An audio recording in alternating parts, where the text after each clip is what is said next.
What's up, you guys? It's Frank the Tank, and welcome to week number 6 of this Friday Winter League. So, as you can see by the title of the video, I'm not making this up. A car accident on the freeway that I usually take to get to the lanes. This car accident nearly prevented me from being able to attend league. But luckily, as you can see, we have a video, so I just barely made it. I ended up arriving super late, but nonetheless, I made it in one piece, thank God. Allow me to tell you what happened. Now, before I even begin this crazy story, if you don't want to hear it, obviously I put timestamps in the video, so there's nothing stopping you from being able to skip to game number 1. But if you do want to hear it, then don't touch anything. So here we go. For me, league starts every Friday at 7 p.m.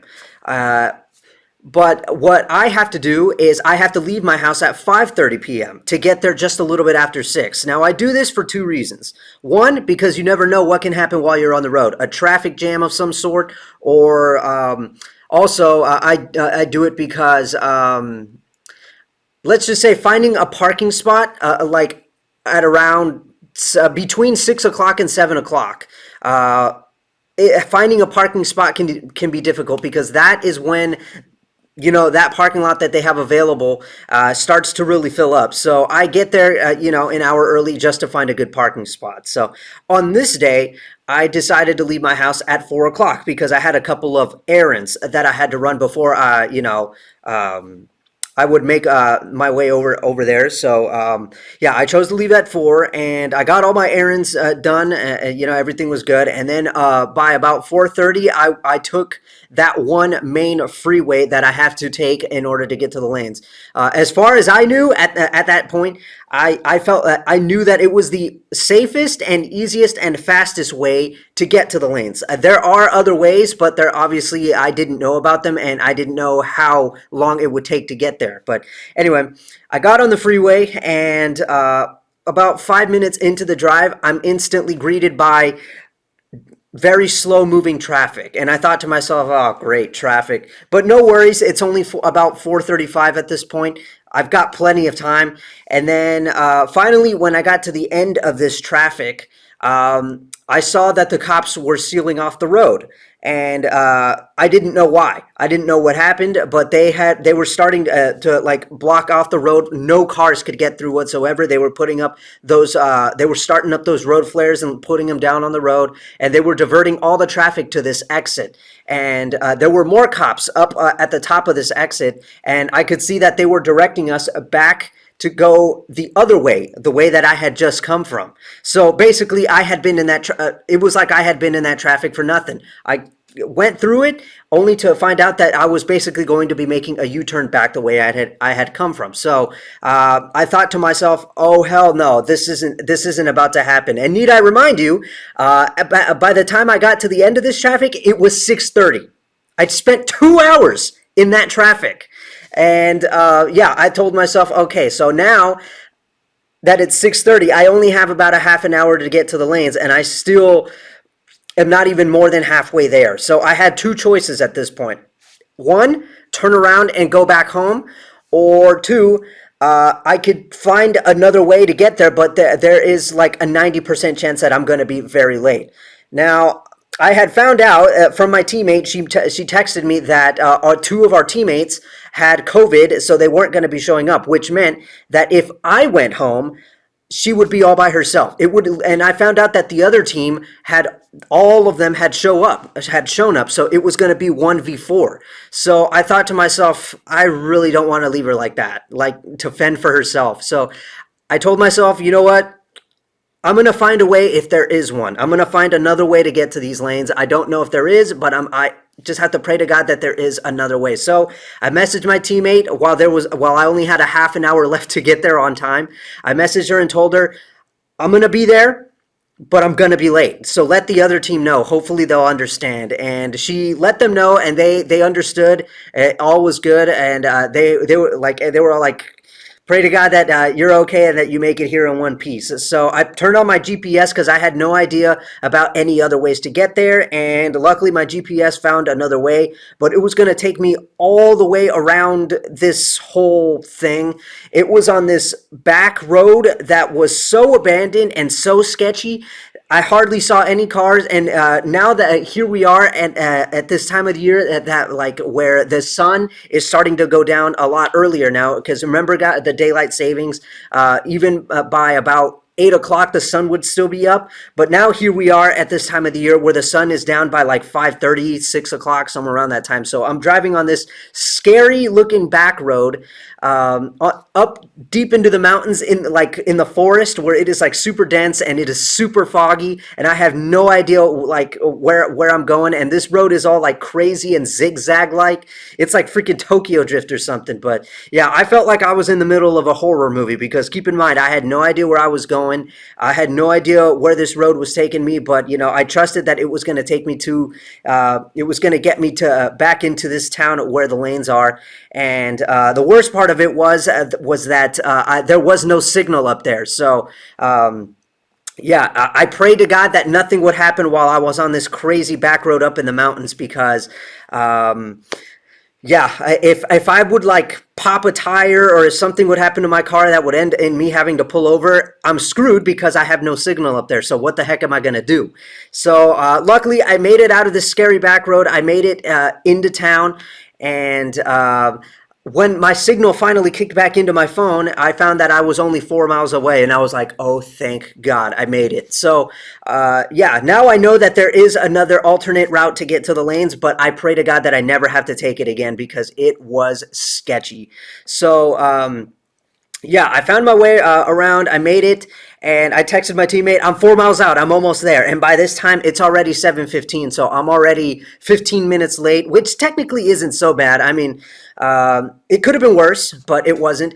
And by the time I had made it to the parking lot, I told her, "I'm here. I'm getting my stuff together. I'm on my way in." And by this time, it's already 7:20, so I'm actually 20 minutes late. But again, it's not a big deal because I didn't realize that I had totally forgotten that at 7 o'clock, right at 7, they turn on the lanes for the 10 minutes of practice. So really, my teammate and this opposing team were only waiting for me for about 10 minutes, which wasn't so bad. By the time I had gotten all my stuff together, I ran my behind inside the lanes, and I found that they had just begun their third frame. So it really wasn't that bad. And they were like, "Oh, glad you made it here." We were starting to get worried because everybody in this place practically knows that I get there pretty early. So they were all getting kind of concerned that it was already like an hour past and I hadn't arrived. And well, not an hour past, like 20 minutes past, sorry. But yeah, I made it. They were all like very understanding. They knew what was going on, and part of the reason that they knew that something was up is because I wasn't the only one that arrived late. I wasn't the only one trying to get to the lanes from that freeway. And I found out later on that this freeway that I take to get to the lanes was blocked off because a huge trailer carrying a tractor had overturned, and it fell in a way that no cars could get through whatsoever. So yeah, the cops had to seal it off and they had to divert the traffic somewhere else. And yeah, but luckily here I am. I made it, and also I thought about how not only did I not want to leave my teammate to fend for herself, but I thought about what am I going to tell my viewers that I had no league video because a traffic jam prevented me from getting to the lanes. I was like, not happening, not about to happen. So that's why I chose to go through this hellacious road for my teammate and for you guys to ensure that you guys have a video to see for this week. So I don't know what else to say other than I thank God that I made it through safely and that you guys now have a video to see. So anyway, that is the crazy little story. I hope I didn't really miss on anything. But yeah, that's what happened, and I pray to God that it never happens again. And if it happens again, at least now I know what my backup plan is. I know an alternate route, but again, I hope I never have to take it. So anyway, that is that, and I made it through this thing, and I will say that my head was all over the place for this night because my head was so overwhelmed after what I had just gone through. I wasn't thinking clearly. I was rushing myself. I literally felt like I had rushed myself through this entire night, and I was not going in there 100%. So the question is, after all of this craziness, how'd I do? You're going to find out right now, so let's roll the clip.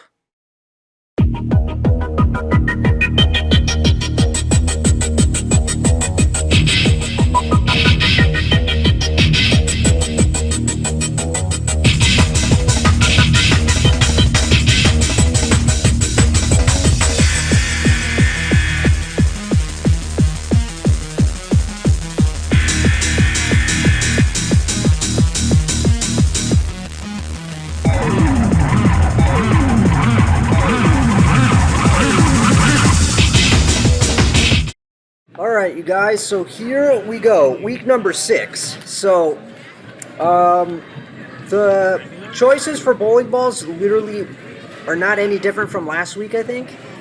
The only change in the lineup was that high road with the crazy drilling that you guys just saw.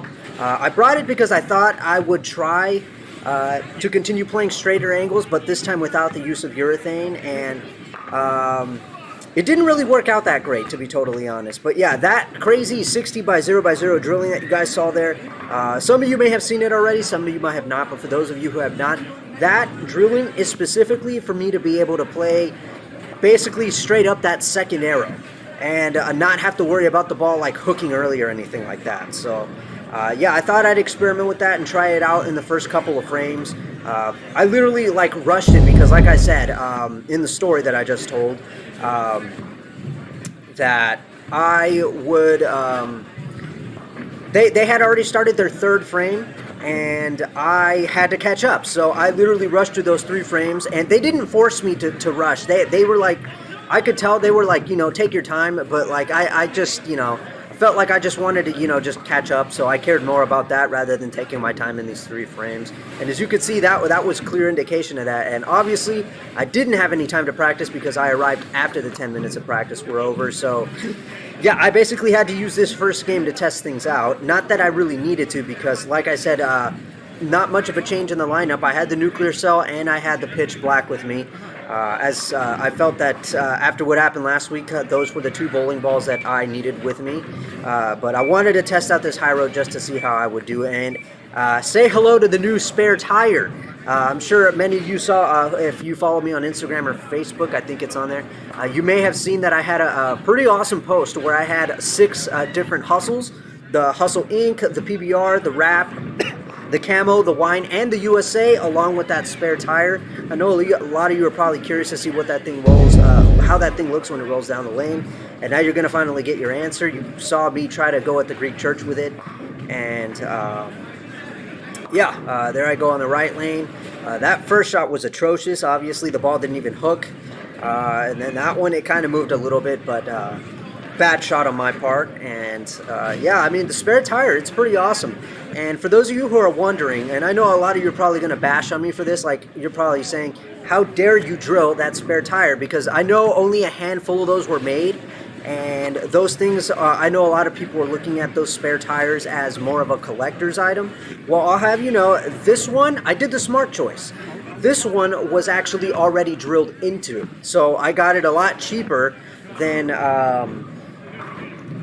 what people are trying to sell it for. And also, yeah, it had the finger holes already in it, and it had the thumb hole, but I had the thumb hole plugged because obviously I'm not going to use that. But yeah, I caught a lucky break there. So, because believe me, I was thinking to myself, like, if I get one of these brand new in box, I don't think I could bring myself to drilling it because that thing is so awesome looking that I don't think that I can. And besides, I have all the other Belmo spare balls, so why do it, right?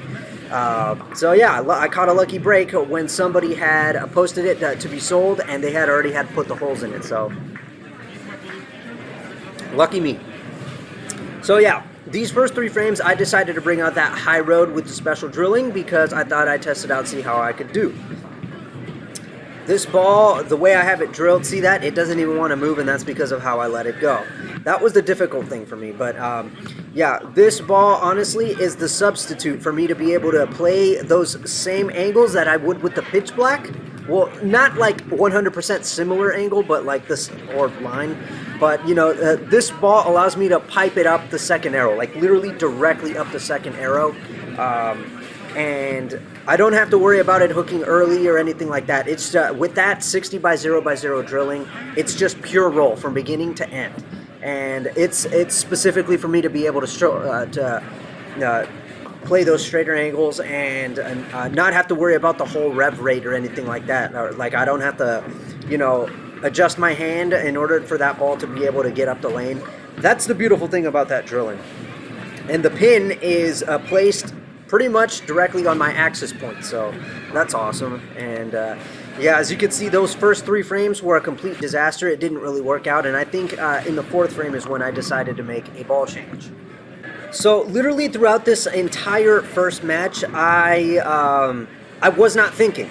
If you heard my story, I went into this thing feeling like I had brushed myself the entire night. I didn't think properly. My head was not in the right place because of what I had gone through to try to get to this place.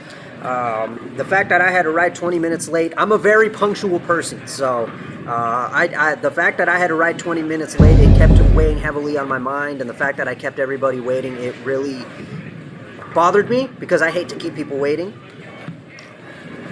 But as you can see, there goes the nuclear cell. Good ball change, I would say.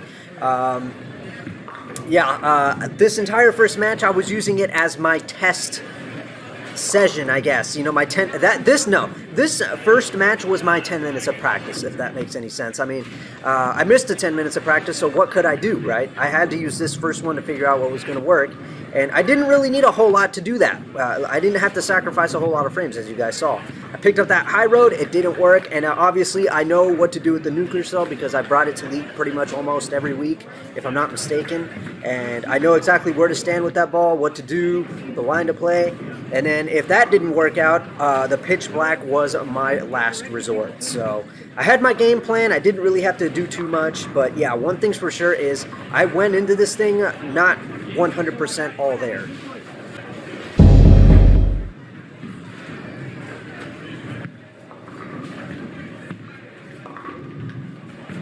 And I will say my form was pretty bad throughout the night as well. Like I said, what I had endured prior to getting to the lanes, man, it affected me in so many ways. It affected me mentally. It affected my form. I couldn't focus. You know, I hated that I couldn't stop thinking about what I had just gone through. Otherwise, I felt like maybe I could have done a little bit better. But let me tell you something about this spare tire. It looks so awesome going down the lane. It looks like, I don't know if you guys can see, but from this angle right here, what we're looking at, it looks like a tire rolling down the lane. Obviously, you know, when that block, that, you know, whatever that is inside the ball, when it steadies itself and it actually, you know, and it's not all wobbly like you guys saw the first half of the lane, when it steadies itself and it actually starts to straighten out, it actually looks like a wheel that's rolling down the lane. It's really awesome. Another thing about that, if you're planning on drilling one of these spare tires, let me tell you something. This thing goes dead straight. It does not even hook a little bit like the Belmo spare balls. This thing goes dead straight. It's one of the straightest spare balls rolling down the lane that I have ever seen. All right, so here we go on that right lane after that 7 spare in the 5th. So I guess we're in the 6th.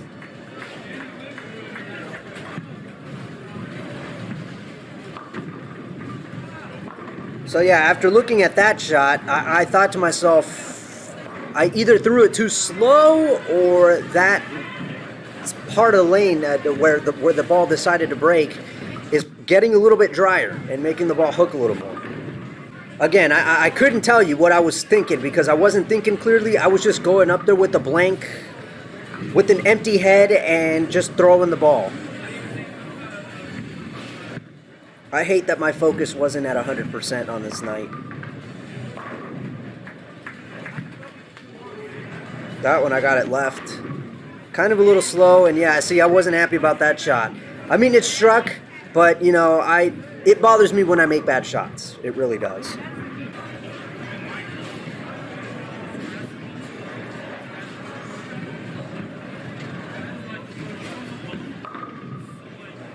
So the ball speed did seem a little bit slow on that shot, but from what I was able to gather when I was watching the ball, it looked like it hooked it just a little more than usual. So I thought to myself, okay, maybe there is just a little more friction than usual, which is quite strange considering it's only the first game.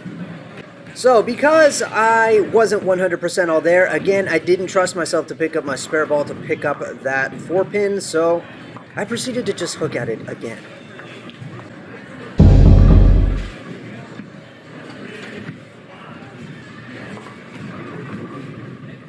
Yeah, on that one, I moved a board over, I believe, and I was lucky that that one got back. You could see the way it hit the pins. That was kind of a light one. You see, that's how you know I was totally, like, out of it, because whatever I thought happened on this right lane, I thought would happen on this left lane. So that's why I made the wrong move on the left lane, and moved the board over, and you saw that light hit that led to a strike, luckily. But yeah, it was only on this right lane that I had to make that move because the friction level was increasing. See what I mean?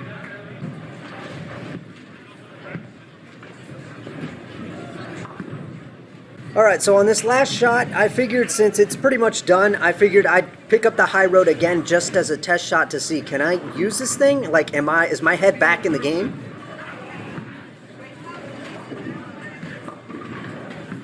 And as you can see, I clearly was not back in it.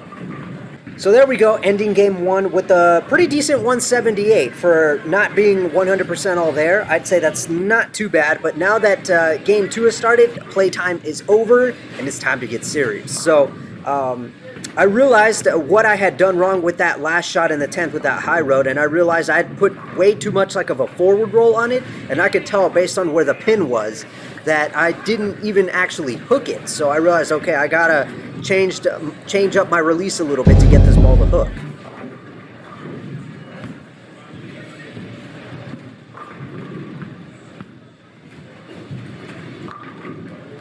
Well, that was quite odd. So for that one, the ball did hook, but the problem was I got it to the right where there was some friction there, and you could see that was crazy what the ball did when it hit the pins. It just ended up where the 7 pin was.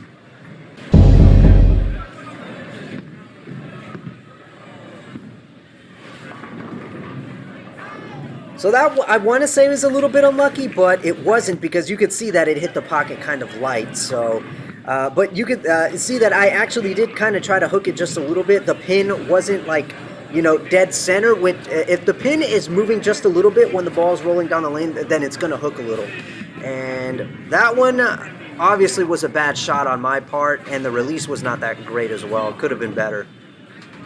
But look at that. I finally picked up my spare ball to pick up that 4 pin.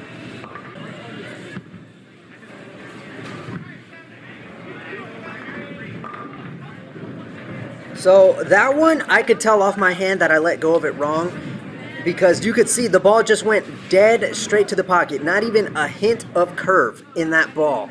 And luckily it all worked out. As you could see, all 10 went back. But I was like, dude, I am not letting go of this ball the right way. And I think maybe right now is not the time to be using this ball. Alright, so not wanting to sacrifice any more frames trying to experiment with this high road, I made the decision that I would go back to the pitch black. Because I felt kind of some doubt with what I had going on with the nuclear cell in that first game. So, like I said, the pitch black is my last resort when all else fails. So, to me, from what I saw there, it looked like, you know, from my eyes when I threw the ball, it looked like a good shot, but looking at it now, I actually got it what looked like, you know, straighter up the boards, which is not a good thing. And as a result, I had the 3, 6, 9, 10, I believe that is. Lofted it a little bit. It wasn't enough, but luckily I hit that 3 pin in a way that it would push into everything else and take everything out. But that is so not the way to pick that up. So you know what? Let me correct myself. Actually, when all else truly fails, the last resort is just to take your spare ball and try to just launch it at the pocket. It's really the last resort. But you guys know what I meant when I say my pitch black is my last resort.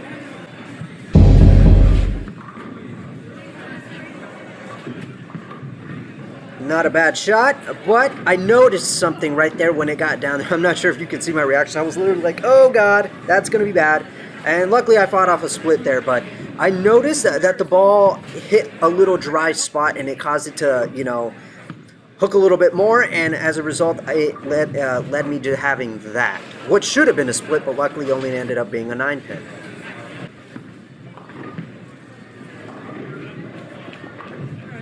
I got the heck out of there after that one. Alright, so according to my notes, I moved it to 10 on this lane.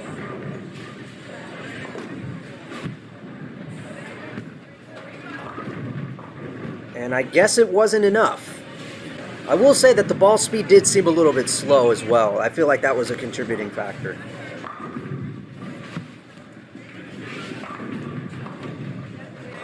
All right, so on this one, I moved it to 11 and a half, and here was the result.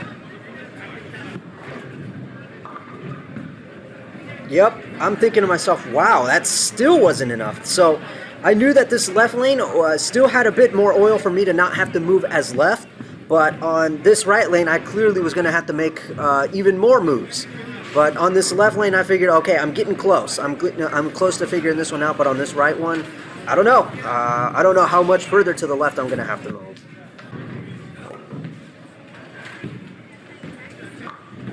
Thank God my spare shooting was pretty good on this night.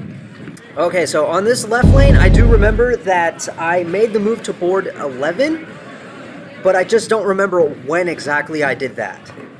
But I know I stood on 11 on this left lane.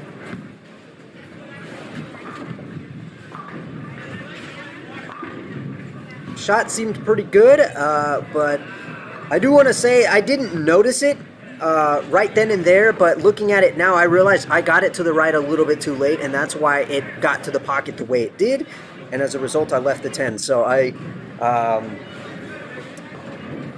realizing, not knowing, I just stuck to the same plan, and again, I didn't know that I got it to the right a little later than I usually should.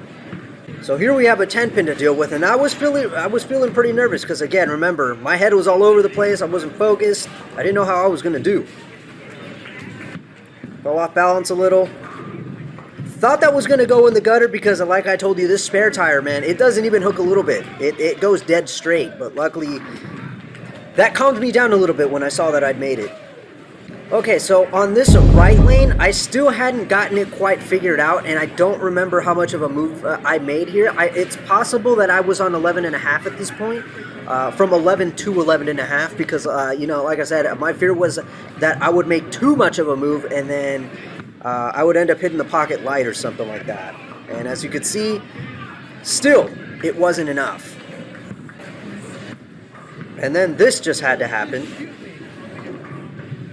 I hit too much up the side of it, and as a result, it went around the 7, and now I have an open frame, and that definitely was going to make my score suffer quite a bit.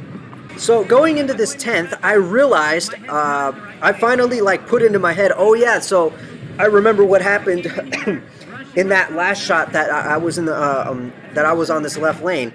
It made it to the pocket, but I left the 10. So then I realized, okay, I'm not going to make any moves. I'm going to stay on 11 and just pray to God that, you know, it all works out. Because I realized also that if I struck out, I could still salvage this and get a decent score. See that? So after that, everything kind of just clicked, and I thought, okay, now I know what to do. I've got my line, I've got my game plan. At least for this left lane. See that? Perfect. Just perfect. I wasn't feeling as nervous going into this last shot because I thought, yo, I could do that again.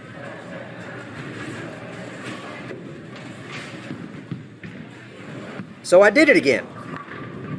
There you go. Struck out and managed to save that game by making it a 189. Alright, so after that 189, I finally felt like I had this left lane figured out, and I told myself, alright, I need to come up with a good one here because I could still salvage this. I mean, I had a pretty good 170 something and a pretty good 189, so I could still put up a good last game here, as I thought. So with that one, I think I let it go a little bit too slow, and that ended up because you could see I actually got the line the right way, but ended up leaving the 3-6. But I told myself, I've got to redeem myself now, you know, no more playing around. So I still was unsure about that right lane, though, because I didn't know the kind of move to make.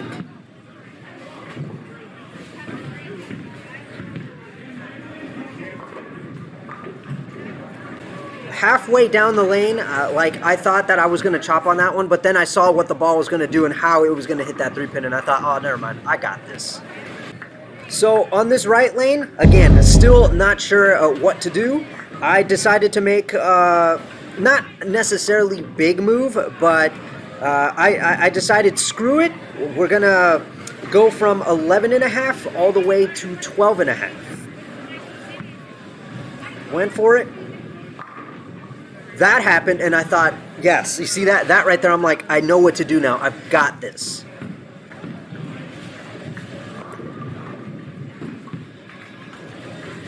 All right, so that one, I let it go wrong.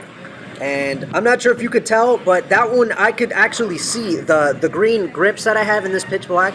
I could see from the way where they were when the ball was rolling, it was going to flare a little bit over the middle finger hole. So I knew I had let it go wrong, but luckily that incorrect release led the ball to hold enough to get to the pocket. And as you can see, I got because of that, I consider this one a lucky strike. So frame 4, another shot on lining up on board 12 and a half.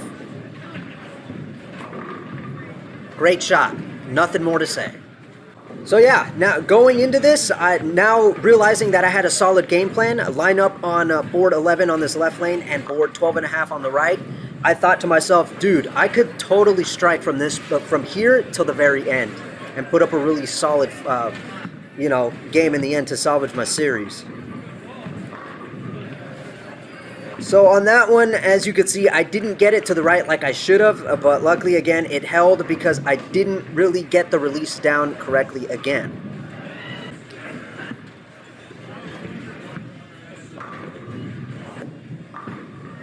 Another good one. I mean, I fell off at the line, but it didn't matter. If I told myself, like, okay, yeah, I know that my form at the foul line is bad, but I'm making some pretty good shots. If my form has to be bad at the foul line in order for me to execute good shots, then so be it. Yep, stood up on it, knew it was left off my hand. I knew that was going to come back to get me because that was the third time in a row on this left lane that I had done that.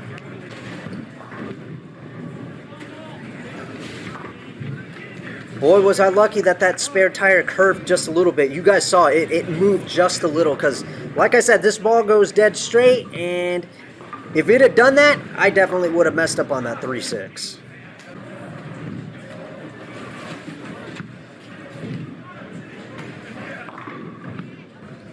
If you couldn't tell about that dry spot that I was talking about, well, you definitely could see it based off that shot. I mean, it really made the ball, just curve quite a bit there. But for that one, you could see I stuck at the foul line and it messed me up. And now I have a 10 pin to deal with. But man, that shot, you could definitely see where that dry spot was.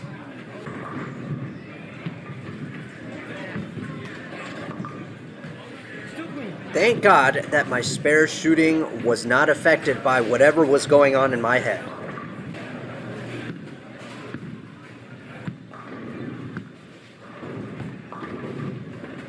Didn't really play the right line on that one. You could see I didn't feed it off to the right like I should have. And not only that, I got the release correctly. I let it go so that that track flare or that one line of oil, because remember, this urethane ball doesn't flare like regular strike balls do, but at that one line, when it came back to the ball return, I could see that it was to the left of the middle finger, so I know I had let it go correctly. So, and you could clearly see that because it curved a little bit and it went into the pocket with too much angle, and it left me that 9. But I was still clean, surprisingly.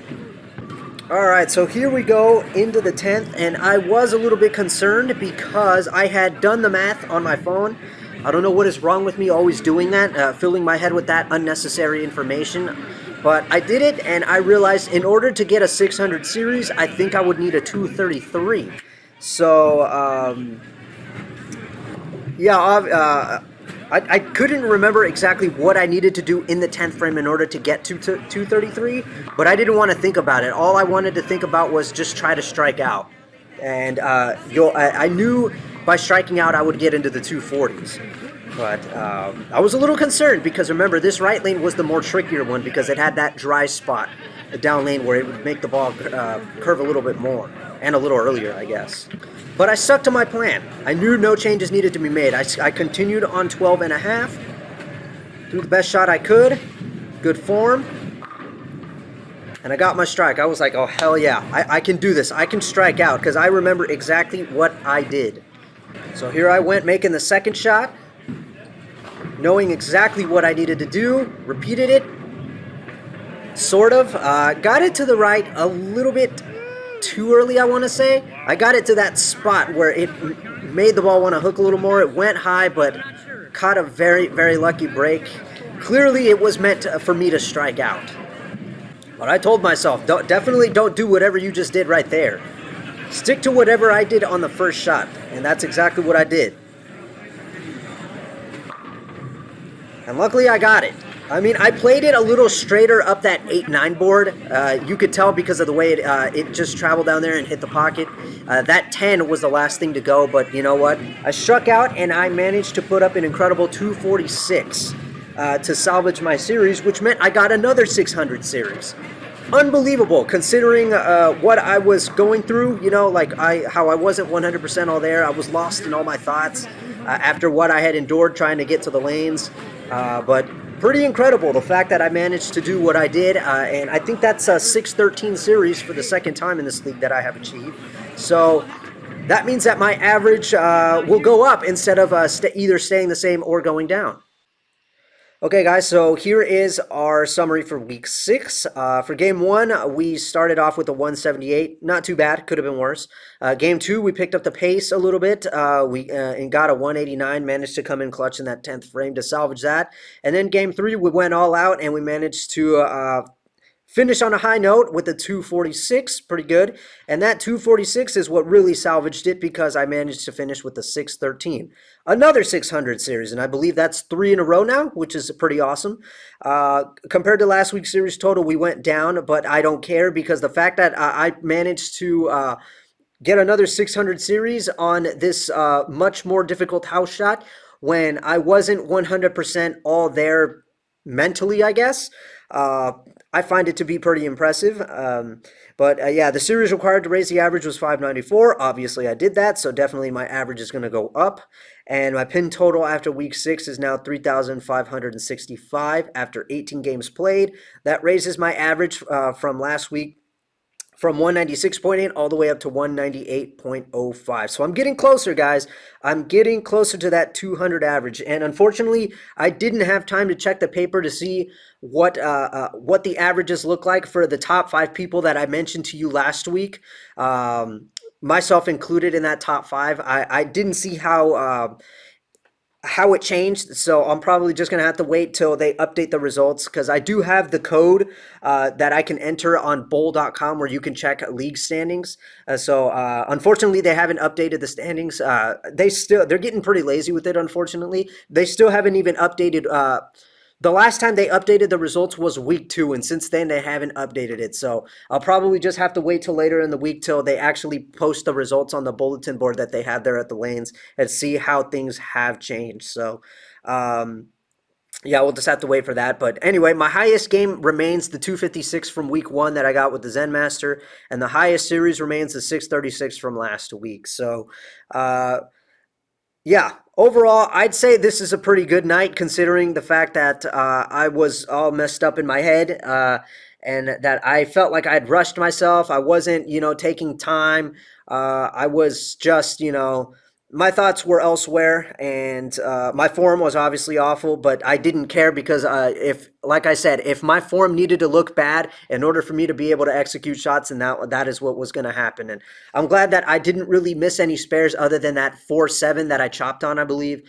I think it was in the second game. But yeah, I'm glad that I was able to at least, put up something pretty decent. I'm glad it was all for nothing too, because that's one of the things that was really messing with my head was the fact that I was stuck in traffic for 2 hours, and then I knew that I was eventually going to make it to the lanes, but that I put myself under pressure because I thought, okay, after what I have endured, I have to put up a good series, otherwise I will have gone through all that for nothing. So thinking about that, among other things, made me it filled my head with a bunch of pressure, and it made me lose my focus. But again, we got 613 despite all that. So I'd say mission accomplished for tonight. And yeah, now we move on and hope to God that nothing happens next week. So anyway, that is week number 6. I hope you guys enjoyed that. I'm Frank the Tank, and I will see you guys in for week number 7.